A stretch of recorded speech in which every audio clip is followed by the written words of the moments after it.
Mesdames et messieurs, chers participants, merci d'être revenus après le déjeuner. Et alors que le ministère de la Transition écologique, de la biodiversité, des négociations internationales sur le climat et la nature prépare activement la COP30 de Belém, un rendez-vous qui est crucial pour la France et l'Europe sur le climat. Et vous le savez, notre ministre est elle-même à Bruxelles pour essayer de faire progresser, on peut le résumer comme ça, les engagements européens. Et donc, d'une certaine façon, on doit se réjouir qu'elle ne puisse pas être avec nous aujourd'hui.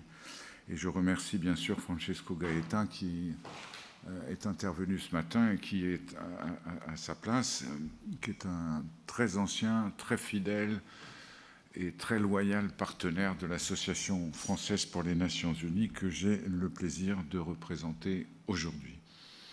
Merci d'avoir répondu à cette invitation que nous avons lancée avec le Pacte mondial France, le comité 21, Climate Change et donc l'Association pour les Nations Unies.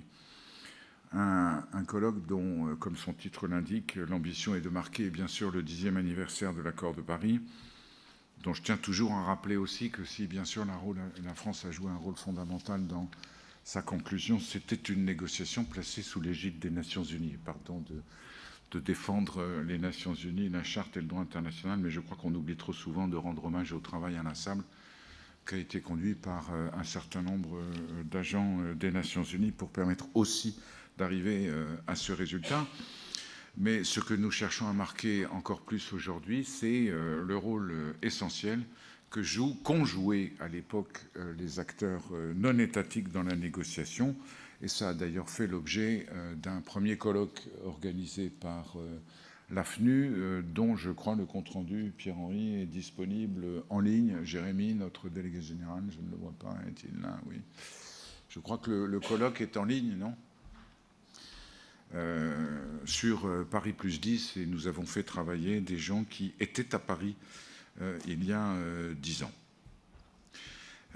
Nous sommes à un moment charnière pour l'action climatique mondiale, vous le savez, puisque finalement, depuis 10 ans, hélas, les engagements extrêmement ambitieux qui ont été pris, il est clair qu'ils ne permettront pas, dans la réalisation dont ils font l'objet, d'atteindre les objectifs fixés. Nous le savons, ce n'est pas à moi qui ne suis pas un spécialiste de revenir sur le fait que nous ne respecterons pas l'objectif des 1,5%.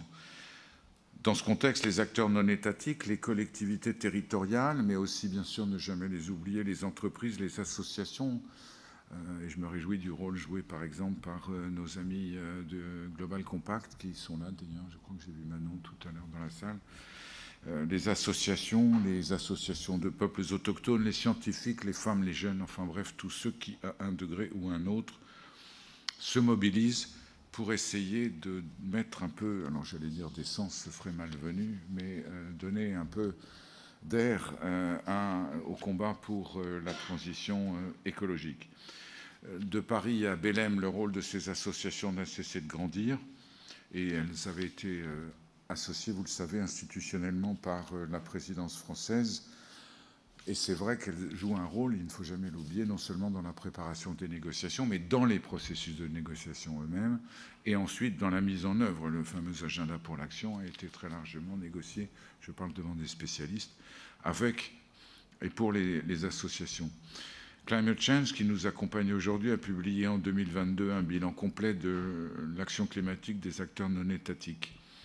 Et ce rapport souligne que malgré l'engagement des États, ce sont souvent des initiatives locales ou sectorielles qui comblent le décalage entre les promesses d'action nationale et les réalisations concrètes. Et moi qui ai longtemps vécu aux États-Unis, il suffit de voir que malgré le retrait américain des accords de Paris, en réalité, l'action de toute une série d'acteurs américains a continué à être extrêmement importante, et notamment d'États fédérés, de collectivités territoriales ou de fondations. Les villes et les régions représenteraient aujourd'hui plus de 70% des engagements volontaires de réduction d'émissions enregistrés dans le cadre de l'accord de Paris, alors qu'elles ne sont toujours pas reconnues comme partie prenante officielle à ces négociations, même si, encore une fois, elles y sont. Il reste des défis à relever. Malgré leur dynamisme, les acteurs non étatiques peinent à se voir reconnaître leur impact Dans les rapports nationaux NDC, leur action reste trop souvent dispersée, le cadre institutionnel est difficile et surtout beaucoup d'initiatives locales manquent de moyens techniques et financiers pour mesurer leur impact, notamment en Afrique et en Asie. Et là, permettez-moi de souligner aussi, à titre plus personnel et en tant que président de l'AFNU, combien sont inquiétantes les perspectives budgétaires françaises, puisque, et là je n'engage que moi en disant ça, souligner quand même que les deux principales victimes probablement de la négociation budgétaire vont être à la fois les crédits pour la transition énergétique et les crédits d'aide au développement. Je souligne que l'aide au développement aura baissé, si les chiffres se révèlent exacts, de plus de 60% en 2 ans. Je ne sais pas si vous vous rendez compte de ce que ça signifie. En tout cas, ça veut dire aussi beaucoup de difficultés pour les acteurs non étatiques, parce que s'ils revendiquent leur indépendance, il n'en reste pas moins qu'ils ont besoin qu'on les aide.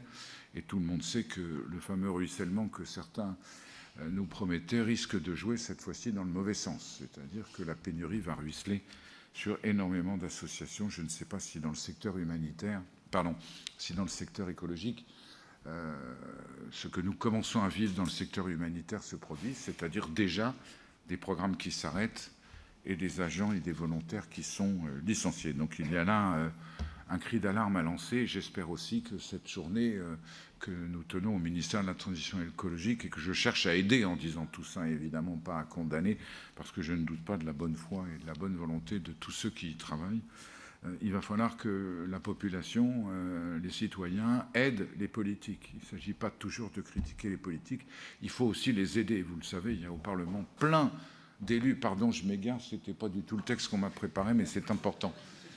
J'ai fait une intervention il y a une quinzaine de jours à l'Assemblée nationale sur la protection des enfants.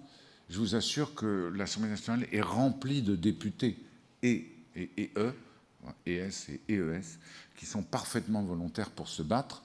Et il faut qu'ils entendent, si je puis dire, le cri de la rue et qu'on les y aide. Voilà quelques-uns des enjeux, en tout cas, auxquels il va falloir s'atteler. J'espère que la liberté de parole que je viens de manifester sera la même, j'en suis sûr, au podium. Je vous remercie d'être venu et je passe la parole à Pierre-Henri Guignard, secrétaire général de l'AFNU, pour modérer cette table ronde.